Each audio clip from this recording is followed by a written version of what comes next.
Episode 1 के शुरू में हम एक टीम को देखते हैं जो एक बहुत बड़े और खतरनाक ड्रैगन से लड़ रही होती है और ड्रैगन बोलता है, ए बेवकूफ इंसानों, तुम मुझे कभी हरा नहीं पाओगे। फिर हमें इस दुनिया के बारे में बताया जाता है। ये वर्ल्ड लगातार कई जगहों को ब्लैक फॉग से कवर कर लेता है। किसी को नहीं पता कि उस फॉग के अंदर क्या है, लेकिन इतना जरूर पता है कि जो जमीन इस फॉग से छू लेती है वहाँ कोई जिंदा नहीं बच सकता। इस दुनिया को बचाने का अब सिर्फ एक ही रास्ता है, शैडो वर्ल्ड पर कब्जा करना, उससे पहले कि ब्लैक फॉग पूरी दुनिया को तबाह कर दे। अब हमें अपना हीरो दिखता है, उसका नाम डिजायर है। वो ड्रैगन से बोलता है, मैं तुम्हें खत्म करके इस नर्क जैसी दुनिया से बाहर निकल जाऊंगा। लेकिन ड्रैगन तुरंत उन पर एक पावरफुल अटैक कर देता है। डिजर का साथी राफेल अपनी शील्ड लेकर आगे आ जाता है, मगर डिजर उस अटैक को बीच में ही रोककर गायब कर देता है। ड्रैगन फिर दूसरा अटैक करने वाला होता है, लेकिन डिजर उसको भी रोक लेता है और अपनी टीम को बोलता है, मैंने इसके मैजिक पैटर्न को एनालाइज कर लिया है और उसके सारे मैजिक स्पेल्स को सील कर दिया है। ये सुनकर बाकी टीम मेंबर्स भी ड्रैगन पर अटैक करने के लिए आगे बढ़ जाते हैं। ड्रैगन अपने टेल से उन्हें रोकने की कोशिश करता है, लेकिन राफेल अपनी शील्ड से उस अटैक को भी रोक लेता है। तभी एजेस एक अटैक करने के लिए जंप करती है। एक और साथी उसको अपनी मैजिक पावर देता है। इन सब की मदद से जब एजेस ड्रैगन पर अटैक करती है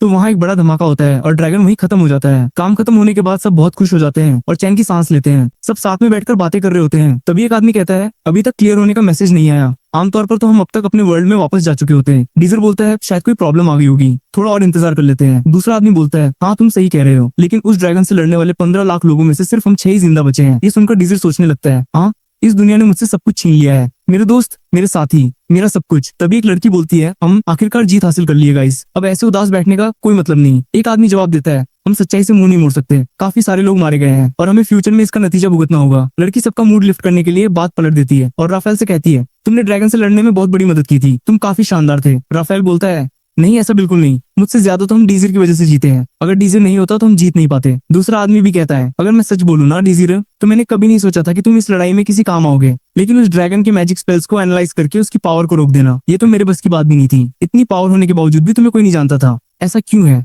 डीजर बोलता है, शायद इसलिए क्योंकि मैं एक कॉमनर हूँ। फिर सब बातें करने लगते हैं कि जब वो इस वर्ल्ड से बाहर निकलेंगे तो वहाँ जाकर क्या करेंगे। राफेल डीजर से पूछता है तो डीजर एक साथी लड़की को याद करता है जो अब मर चुकी है। थोड़ा उदास होकर बोलता है, बाहर जाने के बाद क्या करना है, मैं बाहर जाने के बाद ही सोचूंगा। तभी अचानक उन्हें ड्रैगन की मैजिक पावर का एहसास होता है। वो देखते हैं कि ड्रैगन के अंदर से बहुत ज्यादा मैजिक एनर्जी निकल रही है। एक आदमी कहता है, कहीं ऐसा तो नहीं कि ये उसके ड्रैगन हार्ट की वजह से हो रहा है। मैंने इसके बारे में पढ़ा था कि ड्रैगन का हार्ट सिर्फ ब्लड पंप नहीं करता, उसके अंदर बहुत बड़ा अमाउंट माना सर्कुलेट होता है। जब ड्रैगन की मौत हो जाती है और ब्लड सर्कुलेशन रुक जाता है, तब उस माना के पास कहीं जाने का रास्ता नहीं बचता और इसका मतलब अंदर से बहुत बड़ा लेवल का धमाका होता है। ये सुनकर सब लोग तुरंत शील्ड बना लेते हैं और खुद को बचाने की पूरी कोशिश करते हैं, लेकिन वो मैजिक पावर इतनी स्ट्रांग होती कि उनमें से कोई भी बचने वाला नहीं था। डिजायर भी उसको रोकने की पूरी कोशिश करता है, मगर उसका भी कोई असर नहीं होता। डिजायर मरने वाला होता है, तभी वो सोचता है, मैं मर नहीं सकता। अचानक उसे बहुत तेज रोशनी नजर आती है। जब वो अपनी आंखें खोलता है तो देखता है कि वो अब काफी यंग हो चुका है और उसने स्कूल की यूनिफॉर्म पहन रखी है। यहाँ पर आता है कहानी में ट्विस्ट। ये देखकर उसे बड़ा झटका लगता है और कुछ समझ नहीं आता कि ये सब क्या हो रहा है। आगे वो देखता है कि काफी सारे स्टूडेंट्स स्टेज के सामने खड़े हैं। तभी एक लड़की स्टेज पर आकर कहती है, वेलकम टू हिब्रियन एकेडमी, आप सभी न्यू स्टूडेंट्स का स्वागत है। डिजर जैसे उस टीचर को देखता है तुरंत पहचान लेता है। टीचर आगे बोलती है, माफ करना, लेकिन तुम में से हर कोई इस एकेडमी में एनरोल नहीं हो सकता। अभी तुम सबको एक टेस्ट देना होगा जिसमें से सिर्फ टॉप 600 को ही एक्सेप्ट किया जाएगा, और जिस टेस्ट की मैं बात कर रही हूँ उसमें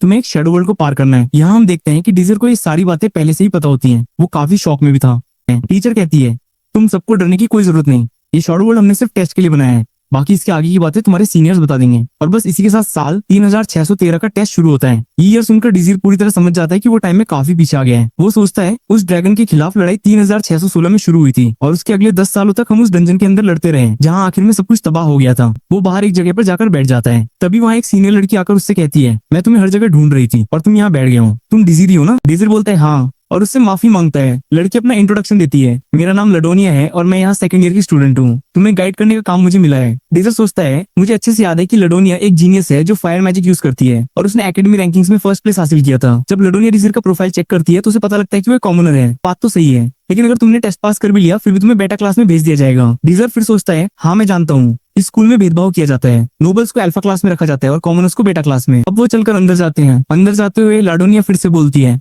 वेल कुछ भी हो, अगर तुम टेस्ट क्लियर नहीं कर पाए तो तुम्हारा नाम रजिस्टर नहीं होगा। हमें दिखता है कि बिल्डिंग के अंदर सब बहुत फ्यूचरिस्टिक होता है। ये देखकर लाडोनिया डिजायर को पूछती है, ये देखकर तुम हैरान नहीं हुए? डिजर बोलता है, नहीं, असल में मैंने ऐसी बिल्डिंग्स पहले भी देख रखी हैं। लाडोनिया बोलती है, क्या बात कर रहे हो, ऐसी इतनी बड़ी फैसिलिटीज और कहीं नहीं है। फिर वो टेस्ट देने के लिए जाने लगते हैं। तभी पीछे से एक लड़का लडोनिया को आवाज लगाता है, तुम्हें यहाँ देखना काफी दिलचस्प है। उसे देखकर डिजर लडोनिया से पूछता है, क्या तुम इसको जानती हो? लडोनिया बोलती है, हाँ बिल्कुल जानती हूँ, ये कमीना बेवकूफ लड़का है जिसका नाम एल्हाइम है। एल्हाइम के पास पहुंचकर वो बोलता है, मुझे लगता है तुम इसलिए लेट हो गई हो क्योंकि तुम्हारी हाइट की वजह से तुम तेज दौड़ नहीं पाती हो। लडोनिया जवाब देती है, मुझे भी लगता है कि आज भी तुम वैसे ही हो, तुम्हारी बातों से पता चलता है कि तुम्हारी परवरिश कितनी जहरीली हुई होगी। एलहेम बोलता है, तुम जैसे फायर मैजिक यूज करने वाली मेरी परवरिश के बारे में कैसे कुछ बोल सकती हो। लडोनिया बोलती है, हाँ वैसे भी इस फायर मैजिक से हारने वाले भी तुम ही थे। एलहेम डिजीर से कहता है, क्या तुम्हें लडोनिया गाइड कर पा रही है? डिजीर हाँ में जवाब देता है। एलहेम उसका प्रोफाइल चेक करता है और देखता है कि वो कॉमनर है। ये पता लगते ही वो उसका मजाक उड़ाने लगता है और लडोनिया से कहता है, तुमसे मुझे यही उम्मीद थी, तुम सिर्फ एक कॉमनर को ही गाइड कर सकती हो। लगता है इस बार तुम मुझसे मुकाबला करने के लायक हुई नहीं। इतना कहकर वो वहां से जाने लगता है। अनाउंसमेंट होती है, सभी स्टूडेंट्स ध्यान से सुने, टेस्ट अभी शुरू होने वाला है। अनाउंसमेंट सुनकर जब डिसीर लडोनिया से जाने के लिए पूछने जाता है तो देखता है कि वो अभी भी गुस्से की आग में जल रही होती है। वो डिसीर से कहती है, तुम मेरी बात समझ लो, तुम्हें ये एग्जाम जीतना ही होगा, चाहे कुछ भी करना पड़े। डिसीर बोलता है, हाँ मैं अपनी पूरी कोशिश करूंगा। अगला सीन में जब वो टेस्ट साइट पर पहुंचते हैं तो डिसीर किसी को ढूंढने लगता है। तभी पीछे से एक लड़की उसको बुलाती है। वो वही लड़की थी जिसके बारे में डिसीर पहले सोच रहा था। उस लड़की को देखकर डिसीर को सारी यादें वापस आ जाती हैं। जब डिजायर उस लड़की को देखता है उसके दिल में बिजली सी लपक जाती है। वो उसको तुरंत पहचान लेता है। उसका नाम रोमांटिका है। डिजायर उसके नाम से पुकारता है और पूछता है, रोमांटिका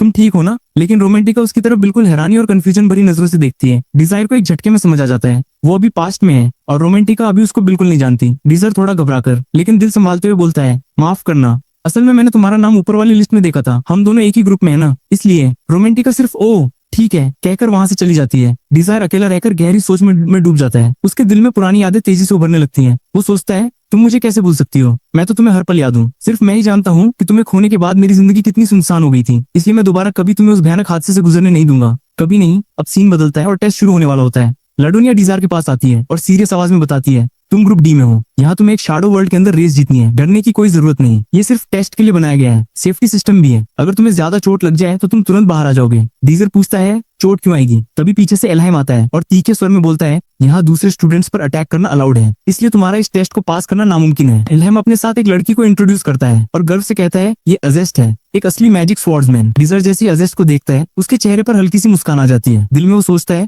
मैं तुम्हें बहुत अच्छे से जानता हूँ, तुम एक बहादुर मैजिक नाइट हो जो आइस मैजिक यूज करती हो और साथ ही हाई सर्कल मैच भी हो जो विजन मैजिक करती हो। तुम्हारा एनालिसिस करना ऑलमोस्ट नामुमकिन है, इसलिए तुम मेरी सबसे पावरफुल और विश्वसनीय साथी बनोगी। एल्हाइम लडोनिया पर हंसने लगता है और मजाक उड़ाता है, अब क्या हुआ? लगता है तुम्हारा सारा जोश फुर्र हो गया, पर क्या फर्क पड़ता है, तुम जैसे लोगों के लिए कॉमनर ही परफेक्ट है। इतना कहकर वो अरोगेंटली वहां से चला जाता है। लडोनिया डीसर की तरफ देखती है और हिम्मत भरी आवाज में कहती है, एक मैजिक नाइट से जीतना तुम्हारे लिए बहुत मुश्किल होगा, लेकिन फिर भी हार मत मानना, अपनी पूरी ताकत लगा देना। अभी टेस्ट शुरू होने की अनाउंसमेंट होती है। डिसर इसको थैंक्स बोलकर वहां से आगे बढ़ता है। फिर सभी लोग एक ब्लैक होल वाले पोर्टल के रास्ते से शैडो वर्ल्ड में आ जाते हैं। जैसे ही सब लोग शैडो वर्ल्ड के अंदर एंटर करते हैं एक जबरदस्त अनाउंसमेंट गूंजती है, आप सबको आगे जो चमकता हुआ गोल दिखाई दे रहा है उस तक पहुंचना है, सिर्फ टॉप 3 ही पास होंगे। आप मैजिक या किसी भी अटैक का यूज करके दूसरे पार्टिसिपेंट्स को रोक सकते हो, और हाँ, अगर किसी को डेंजरस डैमेज हो जाए तो वो तुरंत डिस्क्वालीफाई हो जाएगा। सब स्टार्टिंग लाइन पर खड़े हो जाते हैं। जैसे अजस्ट की तरफ देखता है और दिल में सोचता है, मेरी तरह अजस्ट ने भी उस भयानक फ्यूचर में लास्ट तक लड़ाई थी, हो सकता है वो भी फ्यूचर से आई हो। तभी अजस्ट डिजर को उसके नाम से बुलाती है। डिजर हैरान रह जाता है और पूछता है, तुम्हें मेरा नाम कैसे पता? अजस्ट कुल आवाज में बोलती है, मैंने तुम्हारा नाम लिस्ट में देखा था, तुम्हारा सर्कल लोएस्ट से भी नीचे है और तुम्हारी फिजिकल एबिलिटी भी एवरेज से कम है, दिन रात ट्रेनिंग करो तब भी तुम्हारा कोई ब्राइट फ्यूचर नहीं है। डिजर समझ जाता है कि अजस्ट फ्यूचर से नहीं आई है। अजस्ट आगे बोलती है, मैंने नोटिस किया है कि तुम तब से मुझे घूर रहे हो, लेकिन डरने की जरूरत नहीं, मैं कमजोर लोगों पर अटैक नहीं करती। डिजर हल्की सी मुस्कान देते हुए बोलता है, थैंक्स। अजस्ट कहती है, आगे आगे देखो क्या होता है। रेस शुरू होती है। अजस्ट हवा को चीरते हुए तेज रफ्तार से आगे निकल जाती है और बाकी सब उसके पीछे दौड़ पड़ते हैं। रोमांटिका दौड़ते हुए गलती से एक छोटे जानवर को डरा देती है और तुरंत उससे माफी मांगती है। डिजर उसके पास पहुंचकर बोलता है, लगता है तुम अभी भी इन छोटी छोटी चीजों को लेकर बहुत सॉफ्ट हो। रोमांटिका गुस्से में पूछती है, अभी भी? तुम्हारा क्या मतलब है? तुम मुझे कैसे जानते हो? कहीं तुम मुझ पर लाइन तो नहीं मार रहे? अपनी रेस पर फोकस रखो, और हाँ, मुझे तुम्हारी तरह मत समझना। डिजायर फिर से वो पुरानी जानने वाली मुस्कान देता है और बोलता है, सॉरी, ठीक है, आगे से ऐसा नहीं होगा। रोमांटिका और ज्यादा गुस्सा हो जाती है क्योंकि डीजर ऐसे बिहेव कर रहा था जैसे वो उसको काफी सालों से जानता हो। तभी अचानक रोमांटिका पर एक सरप्राइज अटैक हो जाता है। डीजर फौरन उसको धक्का देकर बचा लेता है। जिस लड़के ने अटैक किया था वो अब डीजर पर हमला कर देता है, लेकिन रोमांटिका अपने पावरफुल अटैक से उस लड़के को हरा देती है। अनाउंसमेंट गूंजती है, एक पार्टिसिपेंट बाहर हो चुका है। रोमांटिका डीजर को थैंक्स बोलती है। डीजर फिर से वही पुरानी मुस्कान देता है। रोमांटिका गुस्से से चिल्लाती है,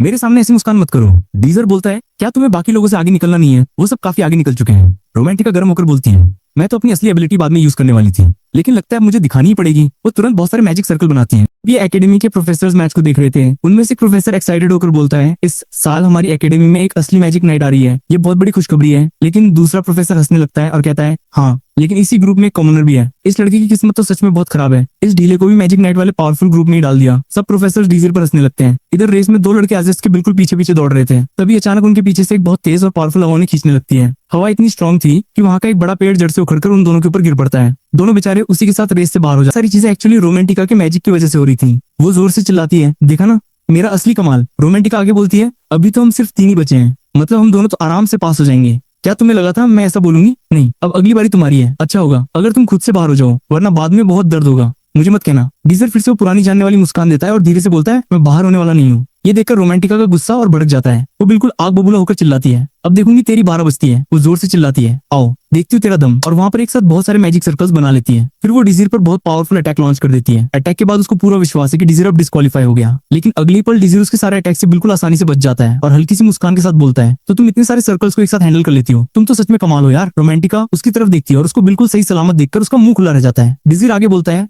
तुम स्पीड पर बहुत ज्यादा फोकस करती हो और इसलिए तुम्हारा कंट्रोल वीक है। तुम्हारे अटैक्स की डायरेक्शन में थोड़ा सा चेंज करने से वो निशाने पर नहीं लगते। ये सुनकर रोमांटिका बिल्कुल बम की तरफ फट जाती है और गुस्से से चिल्लाती है, तुम खुद को क्या समझते हो? मुझे सिखाने की कोशिश कर रहे हो? मुझसे सिर्फ एक बार गलती हो गई, इसका मतलब ये नहीं कि मैं तुमसे हार जाऊंगी। और ये कहकर वो दोबारा डिजायर पर और भी ज्यादा खतरनाक और पावरफुल अटैक शुरू कर देती है। लेकिन इस बार भी डिजायर एयर फ्लो को थोड़ा सा चेंज कर देता है, जिससे रोमांटिका का सारा अटैक उस पर न लगकर नीचे जमीन पर गिर जाता है। रोमांटिका हैरान होकर चिल्लाती है, क्या तुमने अभी अभी मेरे स्पेल पर इन्वर्जन कर दिया? डिजायर हल्की सी मुस्कान के साथ बोलता है, हाँ मुन्नी, तुमने बिल्कुल सही कहा। रोमांटिका अंदर ही अंदर सोचती है, इन्वर्जन करने के लिए तो तुम्हें ओपोनेंट से काफी ऊपर के मैजिक सर्कल लेवल पर होना पड़ता है, जो तुम्हारे साथ तो हो ही नहीं सकता। तुम तो सबसे लोएस्ट सर्कल में हो। वो और गुस्से में दोबारा डिजीर पर बहुत पावरफुल अटैक कर देती है, लेकिन इस बार डिजीर उसके अटैक को हाथ से पकड़ लेता है और एक झटके में तोड़ देता है। अब रोमांटिका पूरी तरह सदमे में चली जाती है। वो सोचती है, हे भगवान, ये क्या हो रहा है? मुझे यकीन ही नहीं हो रहा कि इसने मेरे अटैक को इतनी आसानी से खत्म कर दिया। कहता है कि चलो अब जल्दी से इसे खत्म करते हैं, अब बाकियों को भी पीछे छोड़ना है। ये सुनकर रोमांटिका और गुस्सा हो जाती है और वहाँ पर काफी सारे मैजिक सर्कल बनाती है और कहती है कि अगर अब इसका सामना करके दिखाऊं, मैं भी तो देखूं तुम में कितनी ताकत है। फिर रोमांटिका और भी ज्यादा गोले बनाकर उसकी तरफ वार करती है, पर हर बार की तरह डेसिर उससे भी निपट लेता है और बोलता है, तुम अभी स्ट्रांग तो हो, पर इतना काफी नहीं है, और ऐसे ही रही तो हम फिर से उसी फ्यूचर में पहुंच जाएंगे, तुम्हें और स्ट्रांग बनना होगा। वो तुरंत इन्वर्शन कर देता है।